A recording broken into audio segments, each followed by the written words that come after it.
dear colleagues, would you be so kind and return to the plenary? It's so good to see that there is a lot of discussion around the tables. That means that there is much to be discussed. But we have also learned a rather important word for being theology, and that's the word pause. Pause. Be silent, wait, look around, take time. Do not hurry into action. Do not sand, but sit down and wait. The word in one of the languages is vakatambu, I have learned. So let's practice vakatambu in our being theology. And let's have some time also for talking to each other. So I would like to invite people to the microphones, and we agreed with Opulo that we first collect some questions and then he will answer them, and let's keep the conversation going. It's not discussion, conversation, that's already the difference. Who is first? Number one. Yes, Goodwin. First of all, I would like to thank Reverend Dr. for the way in which you have presented the issues for us to discuss. If I'm taking something, one thing I'm taking home from this conference is the theology of date, which is something new, but also we could easily relate. For us, in our group, it's group 2, we are able to challenge ourselves to say, what are the forms of deadness in your context? And everyone was able to relate to the forms of deadness. And then we were asking ourselves, do our churches identify with the deadness in their location? Then we will say, no, our churches are good at cleaning the deadness. They don't want to be identified with the deadness, but the churches are good at cleaning, because churches would like to portray a good, a nice image in our context. But then we were discussing that some of the forms of the deadness could be the caste system in other parts of the world, the issues of blackness and whiteness, issues of gender, literacy versus illiteracy, or all forms of vulnerability. Yesterday, our group, I was in bus number 1. We were supposed to go to healing of memories, and then the program changed, and then instead we went to Bobe Bear. And we were, I think for me, it was God's plan not to go to the healing of memories, but to go to Bobe Bear, because that's where we also identify with a certain form of deadness. And it made our group to cry. And Pastor Warren was able to say, is there something that we can do now? And then we were able to contribute a little something in order to address the issues that we faced yesterday. For me, that was identify with deadness. So the question I can pose to you is to say, how can our churches be empowered to live with deadness? Thank you. Thank you. We continue with mic 1, because I have a sense of feeling unjust in relationship to the Bible study. So, Anne, please continue. No problem at all. Thank you for that wonderful exposition. Our question relates to starting in the dirt without everybody in the dirt with us. There's so many situations where our churches exclude people like women or LGBT, you know, and if they are not in the dirt with us as starting in the work, how do we address that? Shall we take one more question? Would you be so kind and clarify the question once again? Yeah, if it's the theology of being in the dirt and starting in the dirt, and sometimes we exclude people. You talked about growing in each other as a community, that everybody, the whole extended family is there. But that isn't true in church. So often the women are excluded from being ordained and other groups are excluded. So how do we start from a place where everybody feels they belong? Is that clear? Okay. Good. Number 3. Thanks ever so much. I speak on behalf of Table 13, and we are ever so grateful for the wonderful presentation we had, and you've opened a window indeed and to a vast panorama that's in a scene that's totally new to us. We really appreciate it. Now you brought to mind the fact that life is here and that salvation is to do with feet as much as it is with head and heart. How would you then respond to the CWM theme of rising to life? Wouldn't it be more appropriate perhaps now in the light of your presentation that we think of rising with life? And then you've introduced us to a radical new theology today. How do you think this is going to be received in the theological world in general? Thanks very much. Is it clear? Good. We will go to a second round after Opulu response. So we will start with 4 then.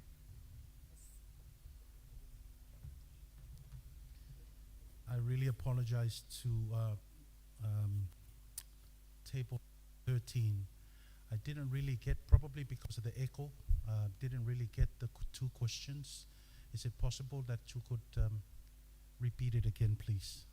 Yes, certainly, and that gives me an opportunity to take note of point 3. Where do we get your where do we get your books from? Where are they available?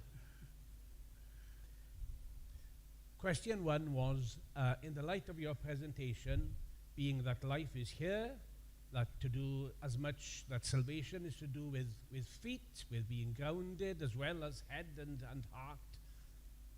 How do you respond to the CWM theme of rising to life, as if life was elsewhere? That's question 1. And question 2, being that you've introduced us to a radical new theology today, how do you think this is going to be received in the theological world in general? Thank you very much. All right. Thanks. So I think I'll start with that question. Thank you very much for that. I didn't touch this, but it's in a paper, of how I believe that if you read the paper, then we live in dirt time. We are born of dirt and also die of dirt. And if you read Job, the book of Job, it's clear in the book of Job, the idea of naked dirt. Hebrew theologians would correct that, but the whole idea is naked dirt. We come from with nothing, and we return with nothing, naked dirt. So we live in that dirt time. And actually, it is the role of spirit. Sorry, I don't use the. when it comes to spirit or the land. I don't use articles. I use spirit or land without articles because we don't refer to them as the something, a thing. We refer to spirit as Spirit of God. And it is the role of Spirit that will actually guide us within that time and life flourishing within that time.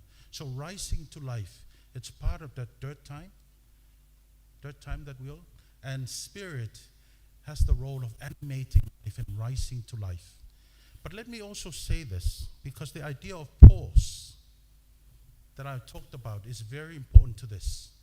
In life, in a dirtified life, communities, there is an idea of expansion and contraction, of rising and also lowering, of pause but also acting. That very idea is explicit in the Bible through the Sabbath. The idea of pause and rest, because it is the only way to regenerate creation and regenerate life and rise to life. It starts with pause. It starts with rest. So that's the first question. And I believe the second question, I don't know the answer to this. There will be critical conversations on the critique of Misho Day from my perspective and my presentation this morning, which I really welcome those critique as well. So thank you. For the second group questions, you have in your table, experts on gender, or how to respond to that question of exclusion of women in churches. And I speak with all due respect to also my church, who also exclude women from ordination. But the idea is that how can we work together in ideas that and the point that was raised by the presentation this morning is growing in together through our contradictions and differences. And I think some of the churches have done well with that. Some of the churches did not and still do not really do well with that. So it comes back to our systems. It comes back to our theologies that underpin those systems. Whether theologies allow us to grow into each other or allow us just to grow up rather than growing in. And the first question, how can the churches be with dirtness? Was that the first question? My proposal today is not a theology in the sense of doing theology. I live in the dirt. Most of us have something to do with the dirt. We plant in the dirt, we fish. Everything that we do is about the dirt. Economy is dirt. So theology is a way of being. Dirtified theology is not something that is studied in theological colleges because it is a way of being. And if we focus on this dirtified way of being, then it transforms rather than a theology that is learned.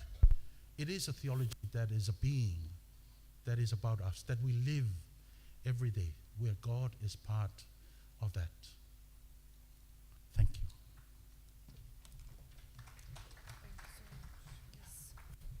So we will have a next round of questions and maybe remarks as well. We start with microphone number 4. No, we can't hear you.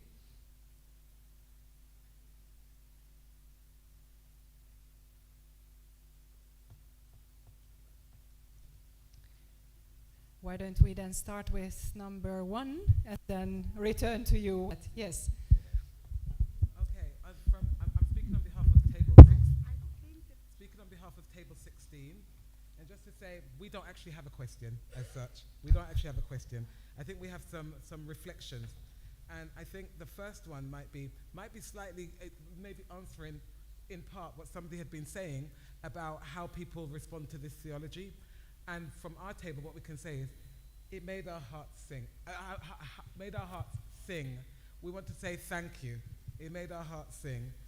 We really just, so much of what was said, it just chimes with what we've felt in our hearts and felt in our being, which there isn't always a space where it's articulated. I say that, but it's a question of, is God real? So maybe there's something there tying into why so many people no longer believe in God. You know, is it because we've separated them from who they were created to be and how they created to be? There are so many things that we thought about. I'm not going to say anymore because I want other people to be able to speak, but thank you. Thank you so much, Karen, for broadening the conversation. We hope that mic 4 is working by now. Test, yes. Okay, I hope I do justice for table 25. I was outvoted. Emomoliatu lang ang faftaitele la sunga tamapule. Ya la sunga for el faife out. I'm gonna just go straight to what the discussion was on our table. We were talking about how the mission was sent out from the beginning, and Westerners and the way of life was brought into our homelands. We cannot really vilify or blame the Westerners as we think back on how they brought God to our homelands and the ways of life we still are carrying on, some. But our table agrees that we are slowly being grounded within our own contextual identity. We will adopt, we will adapt to the ideology of Missio Dei, but we still need to understand God in our own missions, within our own cultures. Inclusiveness. The heart of mission begins with us, with ourselves. We have to identify and bring back that zeal, that passion. How can we bring back mission into our communities? And as Dr. Va'ai mentioned, we have to pause, and that's what we say. We have to revive, we have to renew. There's another word that starts with R, replenish, and go forth. You know, we have to take everything into its contextuality and go from there within our own missions, within our own countries, our own land. Thank you. Thank you so much. We're going to go to microphone 3 and then 2, and then go back to the speaker. So I'm sorry for that. Thank you, moderator, for this session. The table has asked me, table 7, to first of all give our gratitude to Dr. Vai for presenting us a deeply insightful, refreshing, and hopeful presentation. In fact, we thought that both the presenter, Dr. Vai, and the presentation, in a sense, was revisionist in that regard. But we agreed at the table that we saw in that presentation, or we heard in that presentation, a call for us to start at or from the right place. In a sense, God's place, the dirt, our respective contexts. And he cautions, we heard that caution, with regard to the place where we start. In our parts of the world, we would say putting the cart before the horse. That is, theorizing to set or to determine praxis, rather than allowing praxis to determine how we conceptualize mission, the work we are called to do. And we concluded that, and we agreed there, that it is the praxis, how we live, where we live, the things we do every day as we have that sense of God and what God is calling us to do, that must determine how we re-envision mission in our world today, beginning at the place where God has placed us. And we call to memory, say, Genesis 2:50, a responsibility we have to ensure that the mission we practice is of God. That is, that will bring life in its fullness to all of God's people. Thank you, moderator. Thank you. Thank you. Last but not least. Hello. 1, 2. Mic number 2. Test. Hello. Hello. Thank you.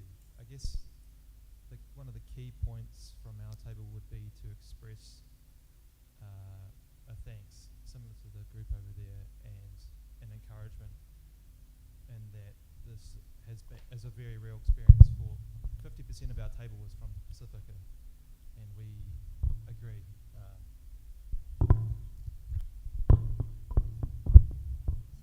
50% of our table is from Pacific, and we do affirm exactly what you've been saying. That this discussion has been quite powerful. Some of the quotes are powerful, meaningful, reshaping how we see the cross. And so I just want to affirm that and thank you. Reshaping words like sending, powerful. And in fact, my own story is that I knew Pastor Fiamma as well in Vanuatu, and I spent time living with him, and my father also knew him well, and he was a man of great character and godliness. He was a great man, so it's just thank you for acknowledging that. I guess one clarification or question to conclude is how do we discern objective evil even amongst the dirtiness, and how do we address this? Thank you. So we are continuing right in the womb of theology.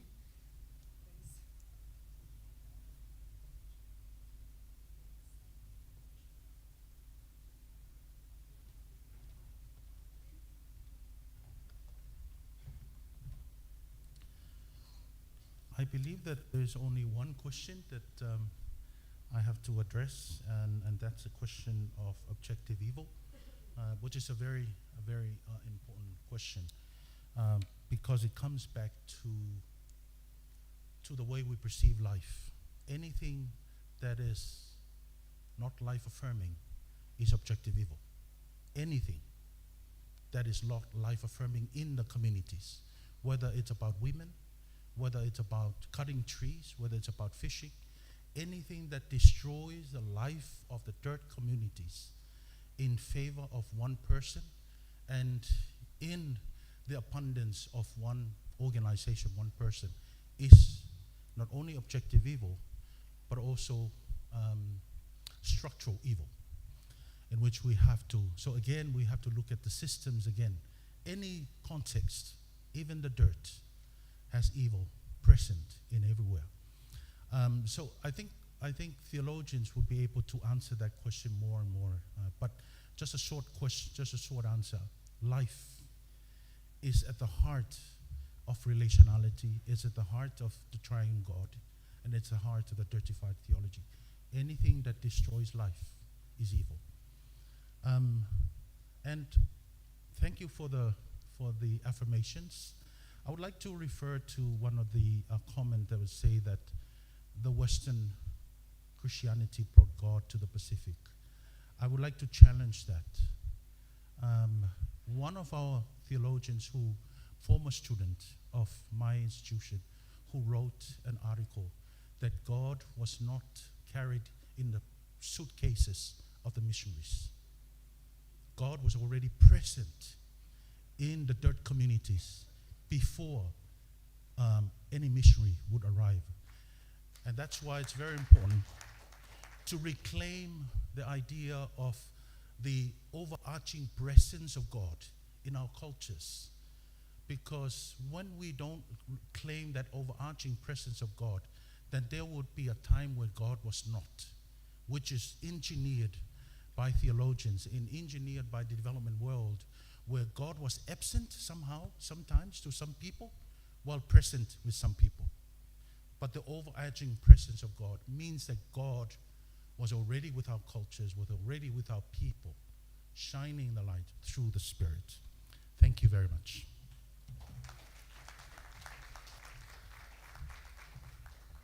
Thank you so much once again, dear Opulu.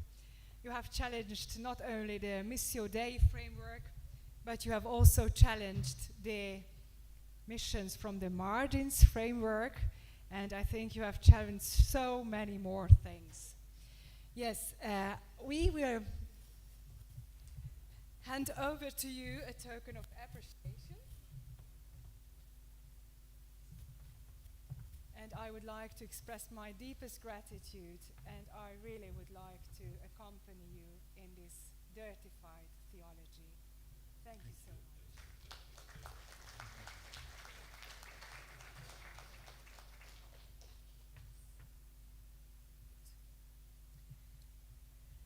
Dear colleagues, the conversation is ongoing, and I hope that we will get into the depth of all our existential questions in small talks, in group talks, in meetings each other, in looking in each other's eyes, face to face, table to table.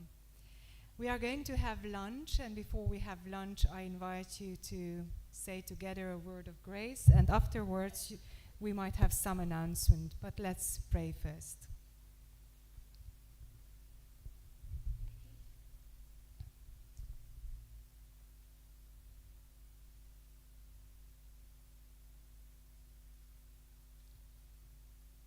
Creator of all life, thank you for bringing us in relationships. Thank you for the we in I. Thank you for the food provided for us. Thank you for making us uncomfortable. Also, when we look around us in this fancy hotel, when we look at our waiters, when we look outside, bring us back into relationality. Bless our thankfulness and bless our uncomfort, so that we may dwell in you, pause and arise with life. Amen.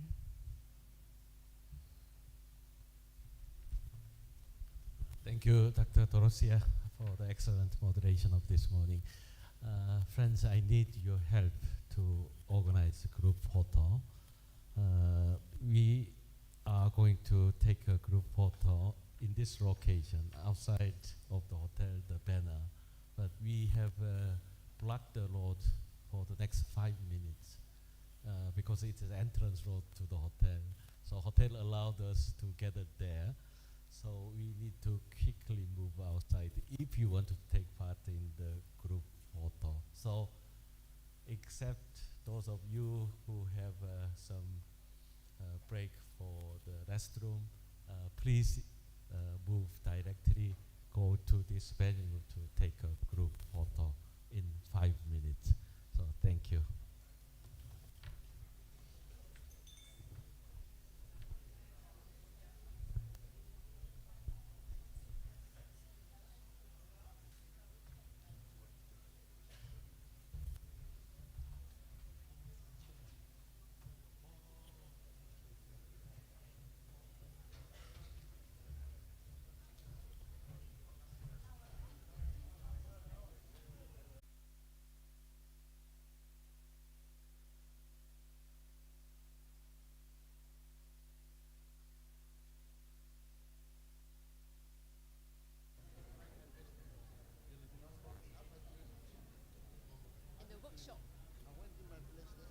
Go straight to your workshop. Yeah? And some of the names on the screen, you will be involved. You're invited to involve in the evening worship.